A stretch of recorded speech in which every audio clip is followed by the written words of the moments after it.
إن الحمد لله نحمده ونستعينه ونستغفره ونستهديه ونؤمن به ونتوكل عليه ونعوذ بالله من شرور أنفسنا ومن سيئات أعمالنا من يهده الله فلا مضل له ومن يضلل فلا هادي له وأشهد أن لا إله إلا الله وحده لا شريك له وأشهد أن محمدا عبد الله ورسوله أرسله بالهدى ودين الحق ليظهره على الدين كله وكفى بالله شهيدا اللهم صل وسلم على عبدك ورسولك نبينا محمد صلى الله عليه وآله وصحبه وسلم تسليما كثيرا بلغ الرسالة وأدى الأمانة ونصح الأمة أما بعد فإن أصدق الحديث كتاب الله وخير الهدي هدي محمد صلى الله عليه وسلم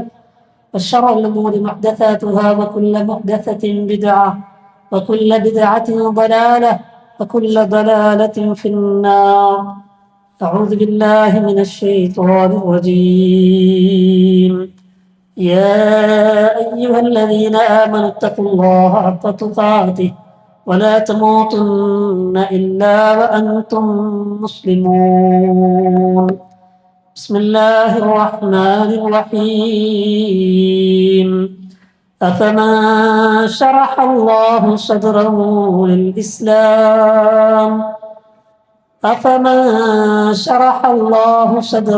للإسلام فهو على نور من ربه فويل للقاسية قلوبهم من ذكر الله أولئك في ضلال مبين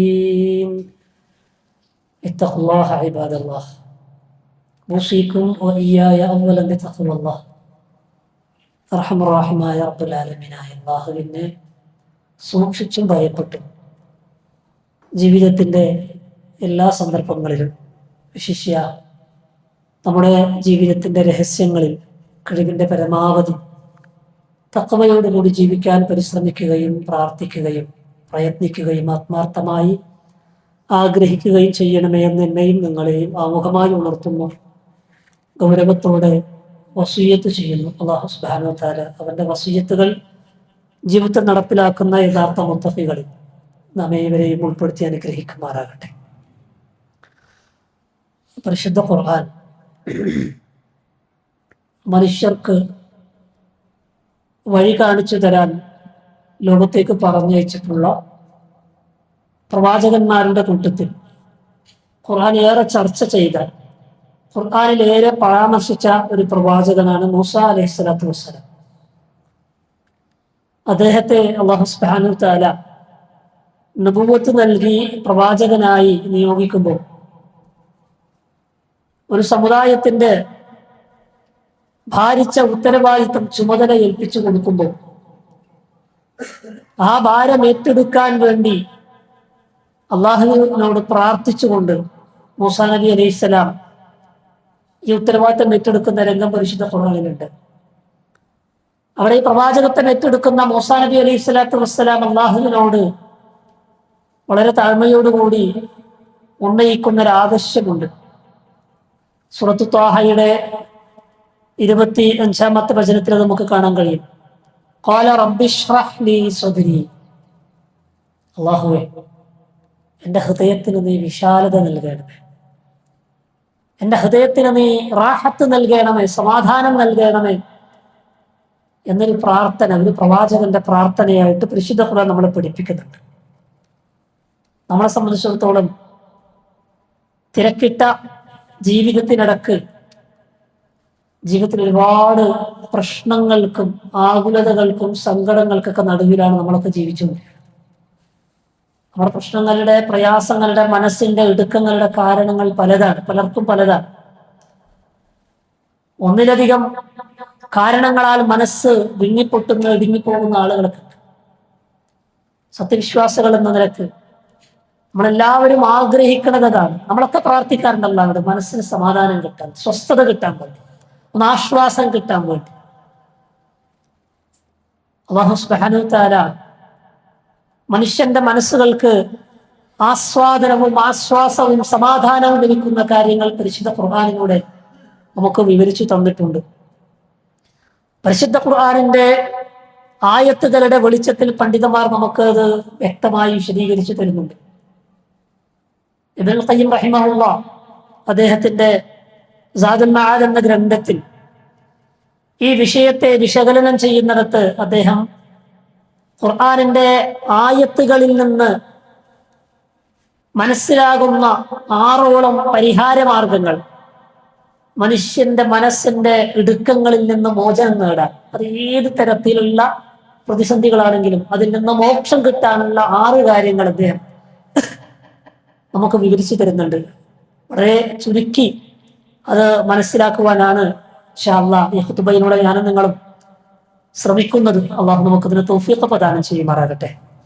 അദ്ദേഹം ഈ 6 കാര്യങ്ങൾ എണ്ണിപ്പറഞ്ഞപ്പോൾ അതിൽ 1-ാം നമ്പറിട്ട് അദ്ദേഹം പറഞ്ഞത് മറ്റൊന്നുമല്ല, തൗഹീദാണ്. നമ്മളൊക്കെ ധാരാളമായി കേൾക്കുകയും ഉൾക്കൊള്ളുകയും ചെയ്യുന്ന പ്രധാനപ്പെട്ട വിശ്വാസത്തിന്റെ അടിത്തറയാണല്ലോ തൗഹീദ്. ഇത് കേൾക്കാത്തവരായി ആരുമില്ല. പക്ഷെ എന്നാൽ തൗഹീദ് കൊണ്ട് ജീവിതത്തിന്റെ ഏതെങ്കിലും പ്രതിസന്ധിക്ക്, മനസ്സിന്റെ ഇടുക്കങ്ങൾക്ക്, പ്രയാസങ്ങൾക്ക് പരിഹാരം കണ്ടെത്തിയവർ നമ്മളിൽ എത്ര പേരുണ്ട്? ഞാൻ എന്നോടും നമ്മൾ ഓരോരുത്തരും സ്വന്തത്തോട് ചോദിക്കേണ്ട ഒരു ചോദ്യം, തൗഹീദിലൂടെ നിർഭയത്വവും സമാധാനവും ആശ്വാസവും കണ്ടെത്തുന്ന എത്ര ആളുകളുണ്ട്? പരിശുദ്ധ ഇസ്ലാമിന്റെ ചരിത്രം നമ്മളൊന്ന് വായിച്ചു നോക്കിയാൽ, പഠിക്കാൻ ശ്രമിച്ചാൽ നമുക്ക് മനസ്സിലാക്കാൻ കഴിയും. പൂർവികന്മാരായ പ്രവാചകന്മാരുടെ നേതാക്കന്മാരായ ഉലുൽ അസ്മിൽപ്പെട്ട പ്രവാചകന്മാരടക്കം നമ്മുടെ നേതാവ് മുഹമ്മദ് മുസ്തഫ സ്വല്ലല്ലാഹു അലൈഹി വസല്ലമയുടെ സംഭവങ്ങളടക്കം തൗഹീദിനോട് ആശ്വാസം കണ്ടെത്തുന്ന ധാരാളം ചരിത്രം പരിശുദ്ധ ഖുർആൻ നമുക്ക് വിവരിച്ചു തരുന്നുണ്ട്. നമുക്കറിയാം, റസൂലുള്ളാഹി സ്വല്ലല്ലാഹു അലൈഹി വസല്ലമ ഏറെ പ്രതിസന്ധികൾ അനുഭവിച്ചുകൊണ്ടാണ് ഇസ്ലാമിക പ്രബോധനത്തിന് തുടക്കം കുറിക്കുന്നത്. സഹിക്കവയ്യാതെ മർദ്ദനങ്ങൾ ഏറ്റുവാങ്ങി, പീഡനങ്ങൾ സഹിക്കവയ്യാതെ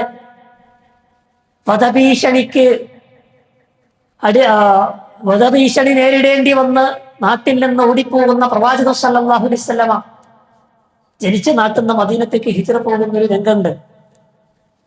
തന്റെ കൂട്ടുകാരനായ സാഹിബായ അബൂബക്കർ സിദ്ദീഖ് റളിയല്ലാഹു അൻഹുവിന്റെ കൂടെ യാത്ര ചെയ്യാൻ തയ്യാറെടുത്ത് പ്രവാചകൻ ഹിജ്റ പോകാൻ ഒരുങ്ങുന്ന സമയത്താണ് ശത്രുക്കൾ വീടുപൊളിയുന്നതും, അങ്ങനെ ശത്രുക്കളുടെ കണ്ണിൽപ്പെടാതെ തന്റെ വിരിപ്പിൽ അലി റളിയല്ലാഹു അൻഹുവിനെ കിടത്തിയിട്ട് റസൂലുള്ളാഹി ഹിജ്റ പോകുന്നത്.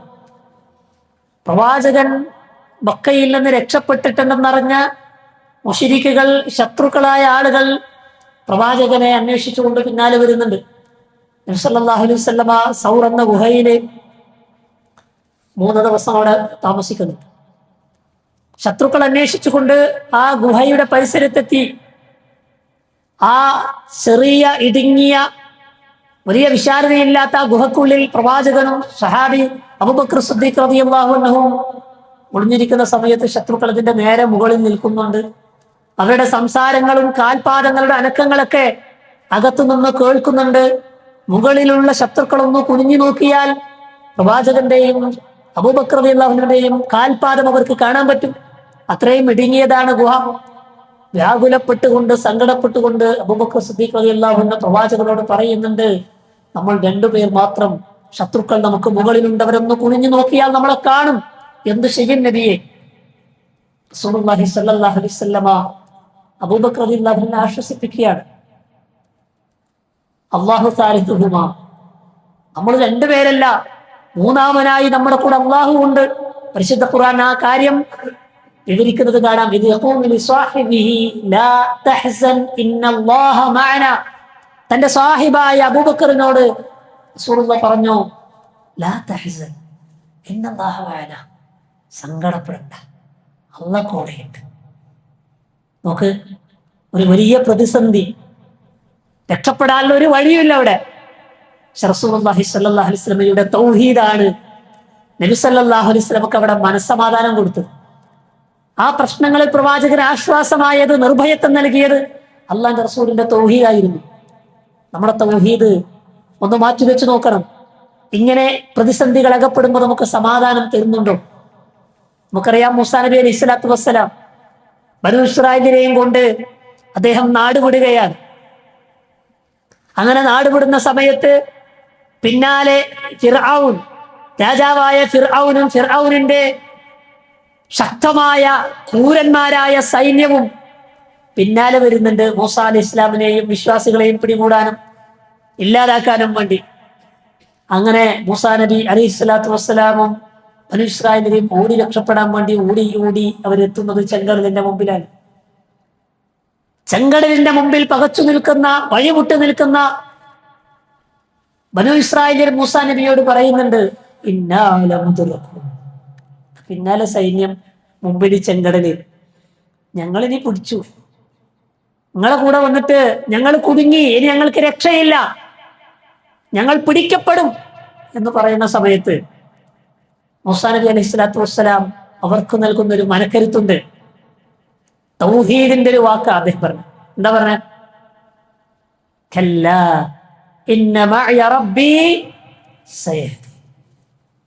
അങ്ങനെയൊന്നും പിടിക്കൂല, അങ്ങനെയൊന്നും നശിപ്പിക്കാൻ കഴിയില്ല, അങ്ങനെയൊന്നും നമ്മൾ കുടുങ്ങിപ്പോകൂല. ഇന്ന മഅയ റബ്ബി സയഹ്ദീൻ, എന്റെ കൂടെ എന്റെ റബ്ബുണ്ട്, ഓരൊരു വഴി കാണിച്ചു തരും. എങ്ങോട്ടൊക്കെ വഴി കാണിച്ചു തരാം? കടലിലൂടെ ഏത് വഴിയാ കാണിച്ചു കൊടുക്കുക? അല്ലെ, നമ്മൾ അങ്ങനെയല്ലേ ചിന്തിക്കുക. പിന്നിൽ ശത്രു, മുമ്പിൽ കടലും, എന്ത് വഴി കാണിച്ചു തരാന്? ആ സമയത്താണല്ലോ പറഞ്ഞത്, കയ്യിലുള്ള വടി കൊണ്ട്, ആ മുഅ്ജിസത്താകുന്ന വടി കൊണ്ട് കടലിലേക്ക് അടിക്കാൻ നല്ല വരണ്ടുണങ്ങിയ സുഗമമായ വഴി അള്ളാഹു തുറന്നു കൊടുത്തു. കടലിലൂടെ മൂസാ നബി അലൈഹി ഇസ്ലാമും വിശ്വാസികളും ആ കടൽ മറികടന്നു. പിന്നാലെ ശത്രുക്കൾ വരികയും ആ ചെങ്കടലിൽ മുങ്ങി നശിക്കുകയും ചെയ്തു. ആലോചിച്ച് നോക്കി, എത്ര വലിയ പ്രതിസന്ധിയാണ്. നമ്മുടെ പ്രതിസന്ധിയൊക്കെ ഈ പ്രതിസന്ധികളോട് നമുക്ക് തുലനം ചെയ്യാൻ പറ്റുമോ? കമ്പയർ ചെയ്യാൻ പറ്റുമോ? ഒരിക്കലുമില്ല. ഇന്നത്തെ ഒരു ജീവിത സാഹചര്യം നമുക്കറിയാം. യുദ്ധത്തിന്റെ പ്രയാസങ്ങൾ എല്ലാ നാടുകളിലും അനുഭവിച്ചുകൊണ്ടിരിക്കുകയാണ്. ഏതെങ്കിലും ചില നാട്ടിലല്ല, എല്ലാവരെയും ബാധിച്ചിരിക്കുകയാണ്. എല്ലാവരും വലിയ പ്രതിസന്ധിയിലാണ്, മേൽപോട്ട് നോക്കി നിൽക്കുകയാണ്. കഴിഞ്ഞ 1-2 ആഴ്ച മുമ്പ് നമ്മുടെ നാട്ടിലൊരു വലിയ ബിസിനസ്സുകാരൻ, നമുക്ക് പള്ളിക്ക് സ്ഥലം തന്ന, എല്ലാ പള്ളിയുടെ കാര്യങ്ങളിലും സാമ്പത്തികമായി സഹായിക്കുന്ന ഒരു വ്യക്തിയാണ്. അദ്ദേഹം നാട്ടിൽ വന്ന 2-3 ദിവസം കൊണ്ട് തിരിച്ചു പോകും. അദ്ദേഹത്തിന്റെ കുടുംബമൊക്കെ അവിടെയാണ് കച്ചവടം. വലിയ കമ്പനിയുണ്ട്, ഫാക്ടറി ഉണ്ട്. അദ്ദേഹം പറയാണ്, കമ്പനിയിൽ നിന്ന് 80% ആളുകളെ ഞങ്ങൾ ലീവ് കൊടുത്തിരിക്കുകയാണ്, പിടിച്ചെടുക്കാൻ പറ്റില്ല. വലിയ പ്രതിസന്ധിയാണ്. കോടിക്കണക്കിന് ദിർഹമിന്റെ കച്ചവട ചരക്കുകൾ ബ്ലോക്കായി കിടക്കുകയാണ്. വലിയ പ്രയാസങ്ങളാണ്. നമുക്ക് സുഹൃത്തുക്കളെ, നമുക്ക് നിർഭയത്വം നൽകുന്നത്, നമുക്ക് സമാധാനം നൽകുന്നത് തൗഹീദാണ്. നമ്മുടെ തൗഹീദ് ശക്തമാക്കണം. എന്ത് പ്രതിസന്ധി വന്നാലും പടച്ചോനറിയാത്തൊരു കോടിയും നമുക്ക് കടണ്ടാവില്ല, പടച്ചോനറിയാത്തൊരു രോഗവും നമുക്ക് ബാധിക്കുന്നില്ല, ഒരു പ്രശ്നത്തിൽ നമ്മൾ കുടുങ്ങുന്നില്ല.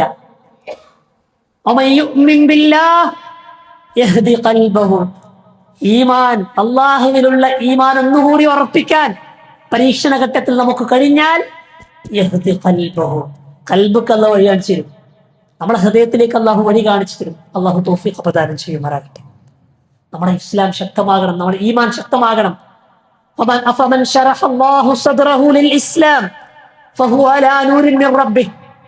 ആരുടെ ഹൃദയം ഇസ്ലാമിലേക്ക് വിശാലമായോ അവർ അള്ളാഹുവിന്റെ പ്രകാശത്തിലാണ്. അള്ളാഹുവിന്റെ സ്മരണയിൽ നിന്ന് ഹൃദയം കടുത്തുപോയ ആളുകൾ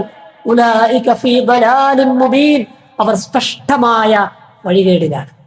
അള്ളാഹു മനസ്സിലാക്കാൻ തൗഫീഖ് പ്രദാനം ചെയ്യുമാറാകട്ടെ. മഹാനായ ഇബ്നുൽ ഖയ്യിം റഹിമഹുല്ലാഹ് ഈ 6 കാര്യങ്ങളെ വിശദീകരിക്കുന്നിടത്ത് അദ്ദേഹം എടുത്തു പറയുന്നത്, ഹൃദയ വിശാലതക്കുള്ള ഏറ്റവും വലിയ കാര്യം, ഏറ്റവും വലിയ കാരണം അല ഹസബി കമാലിഹി അത്തൗഹീദ്, അത് തൗഹീദ് തന്നെയാണ്. അതിന്റെ കണക്ക്, അതിന്റെ തോത്, കമാലിഹി വഖുവതിഹി, ശക്തമായ സമ്പൂർണമായ, വസിയാദതിഹി, ഹൃദയ വിശാലത വർദ്ധിക്കുന്നത് തൗഹീദ് കൊണ്ടാണ്.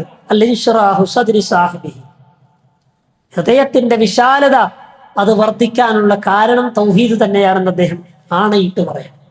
മനസ്സിനെ കീഴ്പ്പെടുത്തി കളയുന്ന എല്ലാവിധ അടിമത്തത്തിൽ നിന്നും തൗഹീദ് മോചനം നൽകുന്നു. പലതിന്റെയും അടിമകളായി പോകാറുണ്ട് ചില സന്ദർഭങ്ങളിൽ നമ്മൾ, അല്ലെ? ഭയത്തിന്റെ അടിമയായി പോകാറുണ്ട്, സംശയത്തിന്റെ അടിമകളായി പോകാറുണ്ട്, ദുഃഖത്തിന്റെ അടിമകളായി പോകാറുണ്ട്. എല്ലാ അടിമത്തത്തിൽ നിന്നും ഒരു ഫ്രീഡം നമുക്ക് കിട്ടാൻ തൗഹീദ് വേണമെന്നാണ് അദ്ദേഹം വിശദീകരിക്കുന്നത്. അതിന്റെ നേരെ വിപരീതമായ ശിർക്ക് അത് കുടുസാക്കി കളയും, മനസ്സിനെ ഇടുക്കിക്കളയും, ജീവിതത്തെ പ്രതിസന്ധിയിലാക്കി കളയും. പരിശുദ്ധ ഖുർആൻ പറഞ്ഞല്ലോ, വമൻ യുശ്രിക് ബില്ലാഹ്, അല്ലാഹുവിൽ പങ്കു ചേർത്താൽ ഫകഅന്നമാ ഖറ മിനസ് സമാ, ആകാശത്തുനിന്ന് വീണവനെ പോലെ. ഒരു 4 നിലയുള്ള കെട്ടിടത്തിൽ നിന്ന് താഴേക്ക് വീണാൽ അവന്റെ അവസ്ഥ എന്തായിരിക്കും? അല്ലെ, ബോധം നഷ്ടപ്പെടും, അല്ലെ? ബ്ലഡ് ക്ലോട്ട് സംഭവിക്കും, ആൾ മരിച്ചു. ആകാശത്തുനിന്ന് താഴെ വീണവനെ പോലെയാണ് തൗഹീദിന് പാലിച്ച പറ്റിയവൻ. അല്ലെങ്കിൽ ഈ പരുന്തുകളൊക്കെ വന്നിട്ട് റാഞ്ചി കൊണ്ടുപോയവനെ പോലെയാണ് എന്ന് പരിശുദ്ധ ഖുർആൻ സൂറത്തു ഹജ്ജിന്റെ 31-ാമത്തെ ആയത്ത് നമ്മളെ പഠിപ്പിക്കുകയാണ്. നമ്മൾ മനസ്സിലാക്കേണ്ടത് തൗഹീദ് നൽകുന്ന സുരക്ഷിതത്വം അത് വളരെ കൃത്യമാണ്. അത് മനസ്സിലാക്കാനും ഉൾക്കൊള്ളാനും അല്ലാഹു നമുക്ക് തൗഫീഖ് പ്രദാനം ചെയ്യുമാറാകട്ടെ. രണ്ടാമതായി അദ്ദേഹം വേണ്ടി പറയുന്നത് മനസ്സിന്റെ മടക്കാണ്. അള്ളാഹുവിലേക്കുള്ള മടക്കം, തിരിച്ചു പോകുക. അതിനാണ് നമുക്ക് ഈ റമദാൻ ഒരു അവസരമാക്കി നമുക്ക് ഒരുക്കി തന്നത്. നമ്മളൊക്കെ മടങ്ങിയിരുന്നു.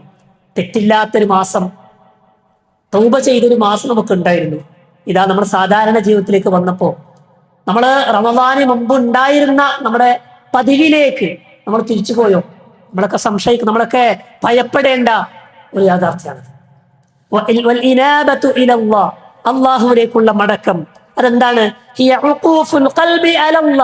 അള്ളാഹുവിൽ ഖൽബിനെ കേന്ദ്രീകരിക്കുക, മനസ്സിനെ അള്ളാഹുവിൽ കേന്ദ്രീകരിക്കുക. എങ്ങനെ? അള്ളാഹിനോടുള്ള ഇഷ്ടത്താൽ. നമ്മൾ പള്ളിക്ക് നിസ്കരിക്കാൻ വരേണ്ടത് അള്ളാഹിനെ പേടിച്ചിട്ട്, അള്ളാഹിനോടുള്ള ഇഷ്ടം കൊണ്ട് ഇബാദത്ത് ചെയ്യണം. കൂടെ അള്ളാഹുവിനെ കുറിച്ചുള്ള ഭയവും വേണം, അള്ളാഹിന്റെ ശിക്ഷയെ കുറിച്ച. മറിച്ച് അതേപോലെ തന്നെ മൂന്നാമതായി പ്രതീക്ഷ വേണം. അള്ളാഹു പ്രതിഫലം നൽകും, സ്വർഗം നൽകുമെന്ന പ്രതീക്ഷയും വേണം. ഏതെങ്കിലും ഒന്നുണ്ടായ പോലെ ഇത് മൂന്നും വേണം. അത് അള്ളാഹുവിൽ കേന്ദ്രീകരിക്കുമ്പോഴാണ് ഇനാബത്ത്, അള്ളാഹുവിലേക്ക് മടങ്ങാൻ നമുക്ക് കഴിയുക. തിന്മകൾ ചെയ്തു പോയ ആളുകൾക്ക് അള്ളാഹുവിന്റെ ശിക്ഷകൾ, പരീക്ഷണങ്ങളൊക്കെ വന്നു ഭവിച്ചതിനെ കുറിച്ച് പരാമർശിക്കുന്നിടത്ത് ഖുർആൻ പറയുന്നുണ്ട്, ഫലൗലാ ഇസ് ജാഅഹും ബഅസുനാ, നമ്മുടെ ശിക്ഷ അവർക്ക് വന്നപ്പോ തളറഉ വലാകിൻ ഖസത് ഖുലൂബുഹും, അവർ വിനയാന്യതരായിരുന്നുവെങ്കിൽ, അള്ളാഹുവിലേക്ക് ഒരു മനസ്സൊന്ന് കീഴ്പ്പെട്ടിരുന്നുവെങ്കിൽ അവർക്ക് അള്ളാഹു മഗ്ഫിറത്ത് കൊടുക്കുമായിരുന്നു, അള്ളാഹിന്റെ റഹ്മത്ത് കൊടുക്കുമായിരുന്നു. വലാകിൻ ഖസത് ഖുലൂബുഹും, മനസ്സ് കടുത്തുപോയി. ആ തിന്മകളിൽ നിന്ന് പിന്മാറാൻ തയ്യാറായില്ല. എത്ര പരീക്ഷണങ്ങൾ, ഏതൊക്കെ നിരക്കുള്ള പരീക്ഷണങ്ങൾ നമുക്ക് നൽകുന്നു, അല്ലെ? അതിനൊരു ഭാഗമാണ് ഇപ്പൊ നമ്മൾ അനുഭവിച്ചു കൊണ്ടിരിക്കുന്ന യുദ്ധക്കെടുതി എന്ന് പറഞ്ഞത്. ഒരു 3-4 വർഷങ്ങൾക്ക് മുമ്പ് കോവിഡ് കാലം ഉണ്ടായിരുന്നു. ഒരുപാട് പരീക്ഷണങ്ങളിലൂടെ കടന്നുപോയിട്ടുണ്ട്, ഒരുപാട് പ്രതിസന്ധികളിലൂടെ കടന്നുപോയിരുന്നു നമ്മളൊക്കെ, അല്ലെ? അത് അതിജയിച്ചപ്പോ അങ്ങനെ ഒരു പ്രയാസം ഉണ്ടായിട്ടില്ലാത്ത അവസ്ഥയിലേക്ക് എത്തി. അതിനേക്കാൾ തിന്മകൾക്ക് ആർജവം കൂടി, ശക്തി കൂടി, അല്ലെ? 25 ആളെ വെച്ചിട്ട് കല്യാണം നടന്നിട്ടില്ലേ? 50 ആളെ വെച്ച് കല്യാണം നടന്നിട്ടില്ലേ? അത് കഴിഞ്ഞ് സാധാരണ അവസ്ഥയിലേക്ക് വന്നപ്പോഴോ 5000 50,000-ത്തിലേക്ക് എത്തി. 2 ദിവസം കഴിച്ചിരുന്ന കല്യാണം ഒരാഴ്ചത്തേക്ക് എത്തി, അല്ലെ?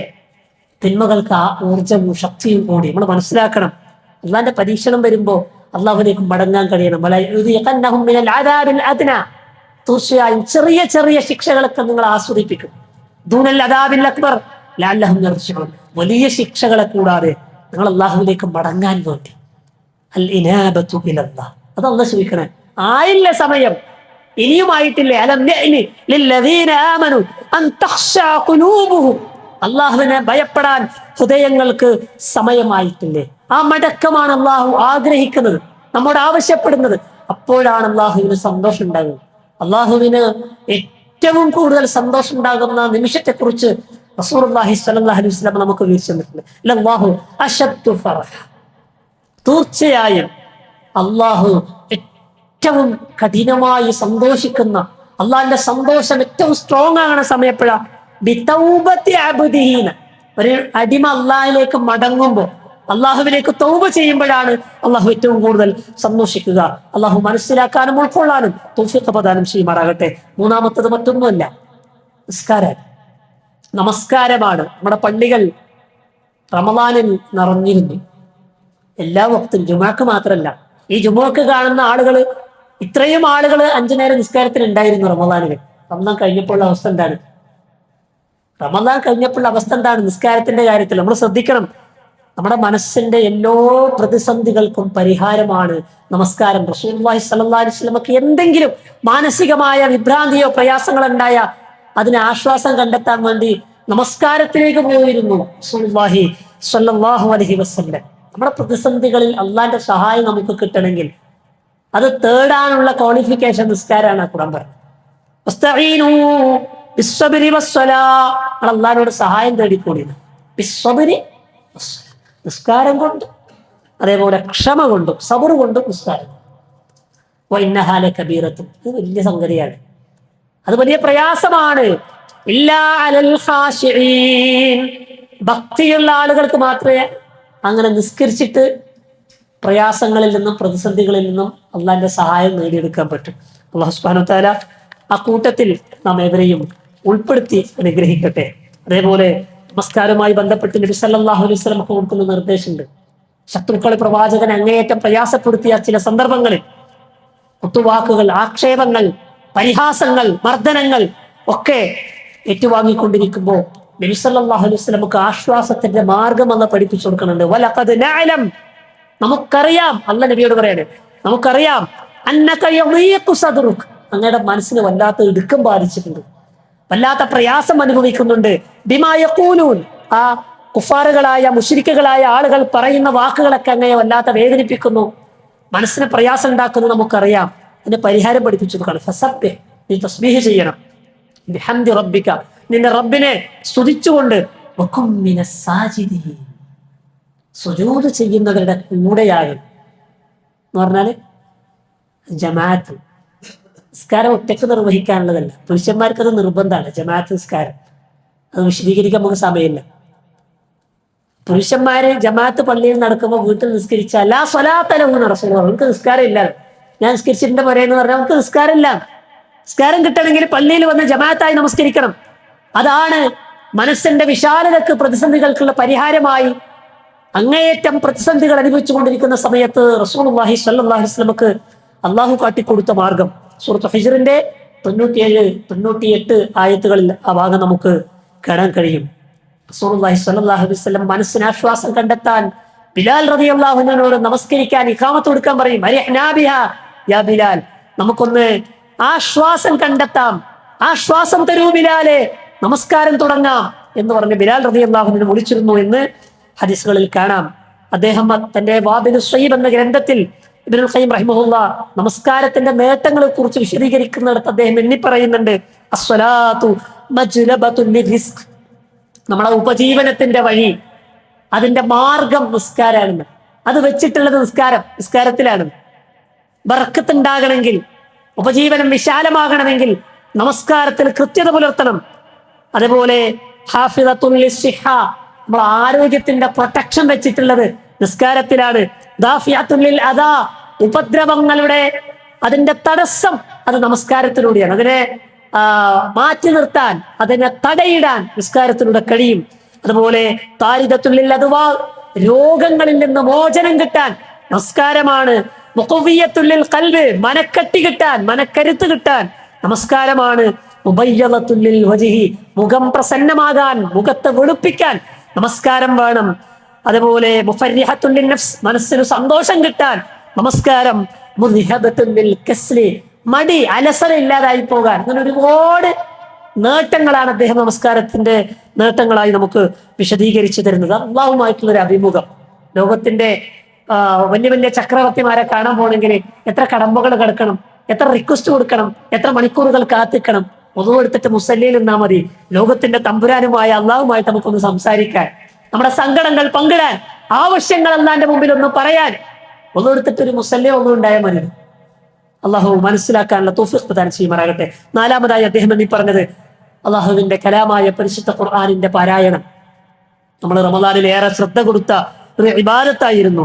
ഖുർആൻ ഹൃദയങ്ങൾക്കുള്ള രോഗശമനമാണെന്ന് പറഞ്ഞു. ഖദ് ജാഅത്കും മൗഇലത്തും മിർ റബ്ബിക്കും, നിങ്ങളുടെ റബ്ബിൽ നിന്നുള്ളൊരു വഅദ്, മൗഇലത്ത് വന്നിരിക്കുകയാണ്. വശിഫാഉൻ, അതൊരു മരുന്നാണ്. ലിമാ ഫിസ് സുദൂർ, മനസ്സിന്റെ രോഗങ്ങൾക്കുള്ള മരുന്നാണ്. സൂറത്ത് യൂനുസിന്റെ 57-ാമത്തെ ആയത്തിലൊന്ന് പഠിപ്പിക്കുകയാണ്. ഇപ്പൊ ഖുർആനിനല്ല വിശേഷിപ്പിച്ചതൊരു മരുന്നായിട്ടാണ്. എന്തിനുള്ള മരുന്നാണ്? അതൊരു ഉപദേശം മാത്രമല്ല എന്നാണ്, അത് മരുന്നാണ്. മനസ്സിനെ ബാധിക്കുന്ന പലതരത്തിലുള്ള രോഗങ്ങളുണ്ട്. ഉത്കണ്ഠ, ഭീതി, അസൂയ, വെപ്രാളം, മാനസിക അസ്വസ്ഥത, ദുഃഖം, സംശയം, അങ്ങനെ തുടങ്ങിയ ഒരുപാട് അസുഖങ്ങളുണ്ട്. കോപം, ഇതിനൊക്കെ മരുന്നാണ് പരിശുദ്ധ ഖുർആൻ.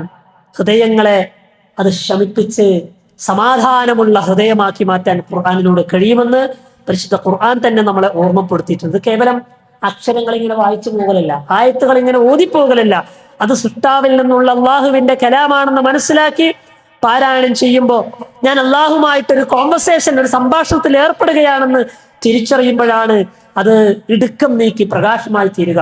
അള്ളാഹു സുബ്ഹാനഹു വ തആല ആ നിലക്ക് പരിശുദ്ധ ഖുർആനിനെ സ്വീകരിക്കാൻ നമുക്ക് ഏവർക്കും തൗഫീഖ് പ്രദാനം ചെയ്യുമാറാകട്ടെ. 5-ാമതായി അദ്ദേഹം വേണ്ടി പറഞ്ഞത് ദിക്റുല്ലാഹി തആല, അള്ളാഹിനെ കുറിച്ചുള്ള ദിക്റാണ്. അല്ലദീന ആമനു, സത്യവിശ്വാസികളായ ആളുകൾ, തത്മഇന്നു ഖുലൂബുഹും ബിദിക്രില്ലാഹ്, ഓരോ മനസ്സിന് സമാധാനം കിട്ടുന്നത് അള്ളാഹിന്റെ ദിക്റിലൂടെയാണ്. ദിക്റില്ലാത്ത കൽബ് ജീവനില്ലാത്ത ശരീരം പോലെയാണ്.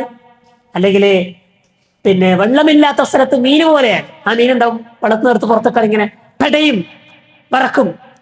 അതുപോലെയാണ് ദിക്റില്ലാത്ത മനസ്സിങ്ങനെ പടക്കും, അസ്വസ്ഥമാകും. അപ്പൊ അതിന്റെ പരിഹാരം എന്താ? നിരന്തരം അള്ളാഹിനെ കുറിച്ചുള്ള സ്മരണ, നാവ് കൊണ്ടുള്ള ദിക്റുകൾ കൂടാതെ മനസ്സിൽ അള്ളാഹുവിനെ ഓർക്കുക. അതുപോലെ നമ്മുടെ സർവ്വ അവയവങ്ങൾക്കും ദിക്റുണ്ട്. അള്ളാഹിനെ ഓർക്കുക. നമ്മളൊരു കാഴ്ച കാണുമ്പോൾ, ഒരു കേൾവി കേൾക്കുമ്പോൾ, നമ്മൾ സ്പർശിക്കുമ്പോൾ, നടക്കുമ്പോൾ, ചിന്തിക്കുമ്പോൾ, പ്രവർത്തിക്കുമ്പോൾ എന്റെ റബ്ബ് എന്നെ കാണുന്നു, എന്നെ അറിയുന്നു എന്ന ചിന്ത നിരന്തരം മനസ്സിനെ ഓർമ്മപ്പെടുത്തിക്കൊണ്ടേയിരിക്കുക. ആ ദിക്റാണ് ഹൃദയ വിശാലതക്കുള്ള മാർഗമായി 5-ാമതായി അദ്ദേഹം എണ്ണിപ്പറഞ്ഞത്. അത് ഏതുപോലെ എന്ന് വെച്ചാല്, നമ്മുടെ ശരീരം തളരുമ്പോൾ വിശപ്പിന് ഭക്ഷണം കഴിക്കുന്നത് പോലെ, ദാഹിക്കുമ്പോൾ വെള്ളം കുടിക്കുന്നത് പോലെ നമ്മുടെ കൽബിന് ദാഹിക്കും, വിശക്കും. അപ്പോഴാണ് ഇങ്ങനെ പടക്കുക. നമ്മളെ കൽബിന് കൊടുക്കുന്ന ഫുഡ്, ആഹാരമാണ് ദിക്റ്. അത് കൃത്യമായ ഇടവേളകളിൽ കൊടുക്കണം. പ്രഭാതത്തിൽ കൊടുക്കേണ്ടതുണ്ട്, വൈകുന്നേരം കൊടുക്കേണ്ട ഭക്ഷണമുണ്ട്. ഹൃദയത്തിന് അസ്കാർ സബാഹും മസാവും, നിരന്തരമായി ജീവിതത്തിന്റെ ഓരോ ഹറക്കാത്തിലും സക്കനാത്തിലും അസ്കാറുകളുണ്ട്, യാത്രകളിലുണ്ട്, വസ്ത്രം ധരിക്കുമ്പോഴുണ്ട്, ഭക്ഷണം കഴിക്കുമ്പോണ്ട്, കടന്നുറങ്ങുമ്പോണ്ട്, എഴുന്നേൽക്കുമ്പോണ്ട്, ഭാര്യയുമായി ലൈംഗിക ബന്ധത്തിൽ ഏർപ്പെടുമ്പോഴുണ്ട്. എല്ലായിടത്തും അസ്കാറുകളും ദുആകളും പഠിപ്പിച്ചെന്നു. അത് ജീവിതത്തിന്റെ ഭാഗമാക്കണം. അവിടെ നമ്മുടെ മനസ്സുകൾക്ക് വിശാലത കിട്ടും. 6-ാമതായി പഠിപ്പിച്ചത് അള്ളാഹുവിനോടുള്ള പ്രാർത്ഥനയാണ്, അള്ളാഹുവിനോടുള്ള ദുആയാണ്. നമ്മളെ കഴിവ് കൊണ്ട് മാത്രം നേടാൻ കഴിയുന്ന ഒന്നല്ല മനഃശാന്തി എന്ന് പറയുന്നത്. അള്ളാഹു കനിഞ്ഞു നമുക്ക് നൽകണം.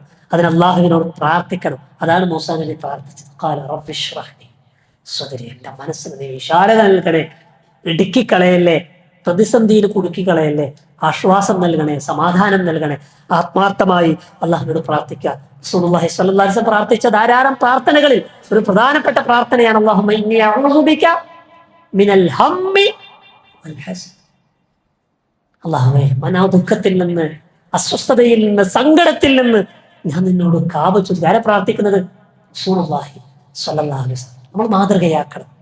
പ്രയാസങ്ങൾ അനുഭവിച്ച് കടബാധിതനായി വീർപ്പുമുട്ടി പള്ളിയിലിരുന്ന് ദുആ ചെയ്തുകൊണ്ടിരിക്കുന്ന സഹാബിയോട് റസൂൽ ചോദിച്ചു, ഈ സമയത്ത് എന്റെ പള്ളിയിൽ നബിയെ കടം കുമിഞ്ഞുകൊണ്ടിരിക്കുകയാണ് നബിയെ, സമാധാനം കിട്ടുന്നില്ല, വല്ലാത്ത ആ പ്രയാസത്തിലാണ് നബിയെ. ഈ പ്രാർത്ഥന റസൂൽ പഠിപ്പിച്ചു. അല്ലാഹുമ്മ ഇന്നി അഊദു ബിക മിനൽ ഹമ്മി വൽ ഹസൻ വഅഊദു ബിക മിനൽ അജ്സി വൽ കസൽ വഅഊദു ബിക മിനൽ ജുബ്നി വൽ ബുഖൽ വഅഊദു ബിക മിൻ ഗലബത്തി ദീൻ വഖഹ്രി റിജാൽ. അദ്ദേഹം അത് പതിവാക്കി. പിന്നീട് അദ്ദേഹത്തെ കണ്ടുമുട്ടിയപ്പോൾ അദ്ദേഹം പറഞ്ഞത്, നബിയെ, എന്റെ കടങ്ങളെല്ലാം ഞാൻ മോചിതനായി. റസൂൽ ഇത് പഠിപ്പിച്ചു കൊടുത്തതിന് ശേഷം ഞാൻ ഒരു ദിവസം പോലും ഈ പ്രാർത്ഥിക്കളെ ഞാൻ നിർത്തിയിട്ടില്ല. അതിലെനിക്ക് സമാധാനം കിട്ടി. ആ ഒരു വിശ്വാസത്തോടുകൂടി, ഉറച്ച വിശ്വാസത്തോടുകൂടി പ്രാർത്ഥിക്കാൻ നമുക്ക് കഴിയണം. അല്ലാഹു തൗഫീഖ് പ്രദാനം ചെയ്യുമാറാകട്ടെ. ഈ 6 കാര്യങ്ങൾ നമ്മൾ മറക്കരുത്. ഞാൻ എന്നോടും നിങ്ങളോടും ആവർത്തിച്ച് ഓർമ്മപ്പെടുത്തുന്നത്: 1 തൗഹീദ്, 2 അള്ളാഹുവിലേക്കുള്ള മടക്കം, 3 നമസ്കാരം, അതേപോലെ 4-ാമതായി പണ്ഡിതന്മാർ എണ്ണിപ്പറഞ്ഞത് അള്ളാഹുവിനെ ഖുർആനിന്റെ പാരായണം, 5-ാമത്തത് ദിക്റുല്ലാഹ്, 6-ാമത്തത് പ്രാർത്ഥന. അല്ലാഹു സുബ്ഹാനഹു വ തആല ആ നിലക്ക് ജീവിതത്തോട് ചേർത്ത് വെക്കാനും ഉൾക്കൊള്ളാനും നമുക്ക് ഏവർക്കും തൗഫീഖ് പ്രദാനം ചെയ്യുമാറാകട്ടെ. അഖൂലു ഖൗലി ഹാദാ അസ്തഗ്ഫിറുല്ലാഹ ലി വലക്കും വസ്തഗ്ഫിറൂഹു ഇന്നഹു ഹുവൽ ഗഫൂറുർ റഹീം. അൽഹംദുലില്ലാഹ് വസല്ലല്ലാഹു അലാ നബിയിനാ മുഹമ്മദിൻ വആലിഹി വസഹ്ബിഹി വസല്ലം. അമ്മാ ബഅദ് ഉസീകും വഇയ്യായ സാനിയൻ ബിതഖ്വല്ലാഹ്. ഒരിക്കൽ കൂടി അള്ളാഹുവിനെ സൂക്ഷിച്ച് ഭയപ്പെട്ട് മുത്തഖികളായി ജീവിക്കാൻ ശ്രമിക്കണേ എന്ന് എന്നെയും നിങ്ങളെയും ഓർമ്മപ്പെടുത്തുകയാണ്. ഈ അധ്യാപന വർഷം അവസാനിപ്പിച്ച് നമ്മുടെ കുട്ടികളൊക്കെ സമ്മർ വെക്കേഷൻ ആസ്വദിച്ചു കൊണ്ടിരിക്കുന്ന ഒരു സമയമാണ്. മാതാപിതാക്കൾ മക്കളെക്കുറിച്ച് വലിയ ആശങ്കയിലാണ്. എന്തു ചെയ്യും? ഈ 2 മാസം അവരെങ്ങനെ സഹിക്കും? കണ്ണിന് കുളിർമ കിട്ടുന്ന മക്കളാവണമെന്ന് നമ്മളൊക്കെ അല്ലാഹുവോട് പ്രാർത്ഥിക്കാറുണ്ട്. വിശ്വാസികളുടെ പ്രാർത്ഥനയായി പരിശുദ്ധ ഖുർആൻ ധാരാളം പ്രാർത്ഥനകൾ പഠിപ്പിച്ച കൂട്ടത്തിൽ സൂറത്തുൽ ഫുർഖാൻ പറയുന്നൊരു പ്രാർത്ഥനയുണ്ട്. അല്ലദീന യഖൂലൂന റബ്ബനാ ഹബ് ലനാ മിൻ അസ്വാജിനാ വദുരിയാതിനാ ഖുർറത അയ്യുൻ വജഅൽനാ ലിൽ മുത്തഖീന ഇമാമ. ഇണകളിലും സന്താനങ്ങളിലും ഞങ്ങൾക്ക് കൺകുളിർമ കിട്ടണം. നാട്ടിൽ നടക്കുന്ന തോന്നിവാസങ്ങളിൽ, അധാർമികതകളിൽ, തിന്മകളിൽ, അതിന്റെ പത്രവാർത്തകളിൽ എൻ്റെ മോന്റെ പേരുണ്ടാവാൻ പാടില്ല എന്ന് കുതിച്ചാ പോരാണ് സത്യവിശ്വാസി. ഒരു നല്ലൊരു മനുഷ്യനായി ജീവിക്കണമെന്ന് ആഗ്രഹിച്ചാൽ പോരാന്ന്. നാട്ടിലുള്ള മുത്തഖികൾക്ക് ലീഡറാക്കണം എന്നാ പ്രാർത്ഥിക്കാൻ ഉള്ള പഠിപ്പിച്ചത്.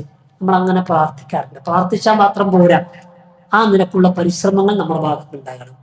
അതേപോലെ മക്കളുമായി ബന്ധപ്പെട്ട് മാതാപിതാക്കൾക്ക് വേണ്ടിയുള്ളൊരു പ്രാർത്ഥന കൂടാതെ, മാതാപിതാക്കൾ മക്കളുടെ കാര്യത്തിലുള്ള പ്രാർത്ഥനയാണ് നേരത്തെ ഞാൻ പറഞ്ഞ. രണ്ടാമത് തിരിച്ചങ്ങോട്ടേക്കുള്ള നമുക്ക് വേണ്ടി നമ്മുടെ മക്കൾ നടത്തേണ്ടുന്ന പ്രാർത്ഥന, നമ്മുടെ മാതാപിതാക്കൾക്ക് വേണ്ടി നടത്തേണ്ടുന്ന ഒരു പ്രാർത്ഥന കൂടാണ് സൂറത്ത് ഇസ്രാ പഠിപ്പിക്കണം. നമുക്കൊക്കെ അറിയാം, റബ്ബിർഹംഹുമാ കമാ റബ്ബയാനി സ്വഗീറ. ഈ പ്രാർത്ഥനയ്ക്ക് ഒരു സവിശേഷതയുണ്ട്. മറ്റു പ്രാർത്ഥനകളെ പോലെയല്ല, ഇത് കണ്ടീഷണബിൾ ആയിട്ടുള്ള പ്രാർത്ഥനയാണ്. ഈ പ്രാർത്ഥനയിൽ ഒരു കണ്ടീഷൻ പറയുന്നുണ്ട്, റബ്ബിർഹംഹുമാ, മാതാപിതാക്കൾക്ക് അവർക്ക് 2 പേർക്കും നീ റഹ്മത്ത് ചെയ്യണേ. ആരാ പ്രാർത്ഥിക്കുന്നത്? നമ്മുടെ മക്കൾ നടത്തുന്ന പ്രാർത്ഥന, നമ്മൾ നമ്മുടെ മാതാപിതാക്കൾക്ക് നടത്തുന്ന പ്രാർത്ഥന. റബ്ബിർഹംഹുമാ, ഉമ്മാക്കുപ്പാക്കും നീ റഹ്മത്ത് ചെയ്യണേ. ശേഷം പറയുന്നത് കണ്ടീഷനാണ്, കമാ റബ്ബയാനി സ്വഗീറ, ചെറുപ്പത്തിൽ ഞങ്ങൾക്ക് അവർ കാരുണ്യവും വാത്സല്യമൊക്കെ തന്നിട്ട് ഞങ്ങളെ പോറ്റി വളർത്തിയിട്ടില്ലേ, അതുപോലെ കരുണ ചെയ്യണേ. നമ്മളെ മോനെ അള്ളാനെ പേടിച്ച് ജീവിക്കുന്ന, 5 നേരം നമസ്കരിക്കുന്ന, തഹജ്ജുദ് നിസ്കരിക്കുന്ന, ഖുർആൻ ഓതുന്ന ഒക്കെ സൽസ്വഭാവിയായ നല്ല കുട്ടി, ആ കുട്ടിയാണ് നമുക്ക് വേണ്ടി പ്രാർത്ഥിക്കുന്നത്. റബ്ബിർഹംഹുമാ കമാ റബ്ബയാനി സ്വഗീറ. പ്രാർത്ഥന നമ്മൾ സ്വീകരിക്കൂലേ? സ്വീകരിച്ചേക്കും. പക്ഷെ സ്വീകരിച്ചാലും നമുക്ക് എന്താ കിട്ടുക എന്നറിയോ? നമ്മളവർക്ക് കൊടുത്തതേ കിട്ടും. കാരണം ആ പ്രാർത്ഥനയിൽ അങ്ങനെയല്ലേ, കമാ റബ്ബയാനി സ്വഗീറ, ചെറുപ്പത്തിൽ ഞങ്ങളോട് എങ്ങനെ അങ്ങനെ നീ അവർക്ക് കൊടുക്കണേന്നാ. അപ്പൊ അവർക്ക് നമുക്ക് റഹ്മത്ത് അവർക്ക് കൊടുക്കാൻ കഴിയും. എങ്കിലും നമുക്ക് അല്ലാന്റെ റഹ്മത്ത് കിട്ടും. എങ്ങനെയാ റഹ്മത്ത് കൊടുക്കുക? ഒരു ചോദിക്കണതൊക്കെ കൊടുക്കലല്ല റഹ്മത്ത്, അവരാവശ്യപ്പെടുന്നതൊക്കെ കൊടുക്കലാണോ റഹ്മത്ത്? നമ്മൾ അങ്ങനെ മനസ്സിലാക്കി. അങ്ങനെയല്ല. പനി പിടിച്ച് കിടക്കണ 2 വയസ്സിലൊരു കുട്ടി, തൊണ്ടവേദനയായി, തൊണ്ട ഇൻഫെക്ഷൻ ആയിട്ട് ശ്വാസം മുട്ടിയിട്ട് നിൽക്കണ ഒരു കുട്ടി ഐസ്ക്രീമിന് വേണ്ടി കരയാന്, കുട്ടിയോടുള്ള കാരുണ്യം അത് വാങ്ങിക്കൊടുക്കലല്ലേ? ആണോ? അല്ല, അത് വാങ്ങിക്കൊടുക്കാതിരിക്കലാണ് അവരോടുള്ള കാരുണ്യം. ഹോസ്പിറ്റലിൽ കൊണ്ടുപോയപ്പോ ഡോക്ടർ ഇഞ്ചക്ഷൻ അടിക്കണം പറഞ്ഞു. കുട്ടിക്ക് തീരെ ഇഷ്ടമല്ല, സമ്മതിക്കുന്നില്ല. കുട്ടിക്ക് വെറുപ്പുള്ള ഇഞ്ചക്ഷൻ വെച്ചു കൊടുക്കലാണെന്ത്? കുട്ടിയോടുള്ള കാരുണ്യം. നമ്മൾ ചോദിക്കണതൊക്കെ, നമ്മൾ ചോദിക്കണതും ചോദിക്കാത്തതും ഓരോരുള്ള സ്നേഹം കൊണ്ട്, കാരുണ്യം കൊണ്ട് കൊടുത്തിട്ട് അവരെ വഷളാക്കുകയാണ് മാതാപിതാക്കൾ. ശ്രദ്ധിക്കണം. ഈ 2 മാസക്കാലം ഒഴിവ് സമയം അവരെങ്ങനെ വിനിയോഗിക്കുന്നു നമ്മൾ അറിയണം. ആരൊക്കെയാണ് അവരെ കൂട്ടുകാര് നമ്മൾ അറിയണം. അവരെവിടെ പോകുന്നു നമ്മൾ അറിയണം. പ്രായത്തിനനുസരിച്ച് അവർക്ക് കൊടുക്കേണ്ടത് കൊടുക്കാൻ പറ്റണം. 13 വയസ്സായി കഴിഞ്ഞാൽ അവർ അഡോളസൻസിലേക്ക് എത്തി. പിന്നെ അത് ചപ്പാത്തിയായി, അത് പൊറോട്ടയായി. പിന്നെ അതിലേക്ക് പിന്നെ ഉപ്പ് ചേർക്കാൻ പറ്റൂല, പിന്നെ അതിന്റെ ഷേപ്പ് മാറ്റാൻ പറ്റൂല. അതൊക്കെ നമ്മള് മാവ് കുഴക്കണ സമയത്തും അത് ഉരുട്ടിയെടുക്കണ സമയത്തും അത് ചട്ടിയിലിട്ട് വേവിക്കണ സമയത്തൊക്കെ നമ്മള് സമയാസമയത്ത് കൊടുത്താലേ നമ്മുടെ മക്കൾ നമുക്ക് ഉപകാരപ്പെടും, ഇഹലോകത്തും പരലോകത്തും. അള്ളാഹു മനസ്സിലാക്കാൻ തൗഫീഖ് നൽകുമാറാകട്ടെ. ഒരുപാട് സംവിധാനങ്ങൾ നമ്മുടെ ജില്ലയിൽ അതിന്റെ ഭാഗമായിട്ട് വരുന്നുണ്ട്. വെക്കേഷൻ സമയത്ത് സമ്മർ വെക്കേഷൻ സമയത്തുള്ള സമ്മർ ക്ലാസ്സുകൾ, സമ്മറൈസ് എന്ന പേരിൽ കുട്ടികൾക്ക് പ്രത്യേക ക്ലാസ്സുകളുണ്ട്. ജാലകം എന്ന പേരിൽ ആൺകുട്ടികൾക്ക് പെൺകുട്ടികൾക്കൊക്കെ റെസിഡൻഷ്യൽ ക്യാമ്പുകളുണ്ട്. അങ്ങനെയുള്ള ഒരുപാട് ക്യാമ്പുകളൊക്കെ ഉണ്ട്. അതിനെക്കുറിച്ചൊക്കെ ബന്ധപ്പെട്ടവരോട് അന്വേഷിച്ച് അതിന്റെ സമയങ്ങളും സ്ഥലങ്ങളൊക്കെ അന്വേഷിച്ച് നമ്മുടെ ആൺകുട്ടികളെയും പെൺകുട്ടികളെയൊക്കെ അതിലേക്ക് എത്തിക്കാൻ വേണ്ടി ശ്രമിക്കണം. അതോടൊപ്പം നമ്മുടെ ബാധ്യത തീരൂല കേട്ടോ. ഞാൻ ജാലകത്തൊക്കെ അയച്ചിട്ടുണ്ട്, സമ്മറൈസിന് അയച്ചിട്ടുണ്ട് എന്ന് പറഞ്ഞാൽ പടച്ചോന്റെ അടുത്ത് കൈമലർത്തി രക്ഷപ്പെടാൻ കഴിയില്ല. നമ്മുടെ ഉത്തരവാദിത്തത്തെ കുറിച്ച് നമ്മൾ മറക്കരുത്. നമ്മുടെ മക്കൾ നമുക്ക് അള്ളാഹു ഏൽപ്പിച്ച അമാനത്താണ്. അവർ നന്നാകുന്നതിനും ചീത്തയാകുന്നതിനും നമുക്ക് റോളുണ്ട്. അവരൊന്ന് അടക്കി നിർത്താനും സമാധാനിപ്പിക്കാൻ വേണ്ടി അവരെ കയ്യിലേക്ക് സോഷ്യൽ മീഡിയ, മൊബൈല്, ടാബൊക്കെ വെച്ചു കൊടുക്കുമ്പോൾ അവരെ നാശത്തിലേക്ക് തള്ളിയിടുകയാണെന്ന് ഗൗരവത്തിൽ നമ്മൾ അറിയേണ്ടതുണ്ട്. പ്രത്യേകിച്ച് ഈ ജനറേഷന്റെ അവസ്ഥ, ആൽഫ ജനറേഷൻ 2010, 2024 ഇടയിൽ ജനിച്ച കുട്ടികൾ സമ്പൂർണമായും അവർ ഇലക്ട്രോണിക് ഡിവൈസിന് അടിമകളാണ്. അതിന്റെ ഒരു തൊട്ട് മുമ്പത്തെ ഒരു ജനറേഷൻ, ഇസഡ് ജനറേഷൻ, അത് 50-50 എന്ന് പറയാൻ പറ്റും. സമ്പൂർണമായും ഇതിലേക്ക് അടിമപ്പെടുന്ന കുട്ടികളാണ്. അതിന് നിയന്ത്രണം ഉണ്ടാക്കാൻ നമുക്ക് കഴിയണം. ആ സോഷ്യൽ മീഡിയയെ നന്മയിലേക്ക് ഡൈവേർട്ട് ചെയ്യാൻ നമുക്ക് കഴിയണം. അല്ലാഹു സുബ്ഹാനഹു വ തആല മനസ്സിലാക്കാനുള്ള തൗഫീഖ് നമുക്ക് എല്ലാവർക്കും പ്രദാനം ചെയ്യുമാറാകട്ടെ. വഴിതെറ്റുന്ന സമൂഹത്തിൽ മുത്തഖികൾക്ക് മാതൃകകളായ നല്ല മക്കളിൽ അല്ലാഹു നമ്മയും നമ്മുടെ ഇണകളെയും സന്തതികളെയും ഉൾപ്പെടുത്തി അനുഗ്രഹിക്കുമാറാകട്ടെ. അല്ലാഹുമ്മ ഗ്ഫിർ ലനാ വലിൽ മുഅ്മിനീന വൽ മുഅ്മിനാത്ത് വൽ മുസ്ലിമീന വൽ മുസ്ലിമാത്ത് അൽ അഹ്യാഇ മിൻഹും വൽ അംവാത്ത് ഇന്നക സമീഉൻ ഖരീബുൻ മുജീബുദ് ദഅവാത്ത്. അല്ലാഹുമ്മ അജ്ർനാ മിനൻ നാർ, അല്ലാഹുമ്മ അജ്ർനാ വ അജ്ർ വാലിദീനാ മിനൻ നാർ. റബ്ബനാ ആതിനാ ഫിദ് ദുനിയ ഹസന വഫിൽ ആഖിറതി ഹസന വഖിനാ അദാബൻ നാർ. വലദിക്റുല്ലാഹി അക്ബർ. അല്ലാഹു യഅലം മാ തസ്നഊൻ.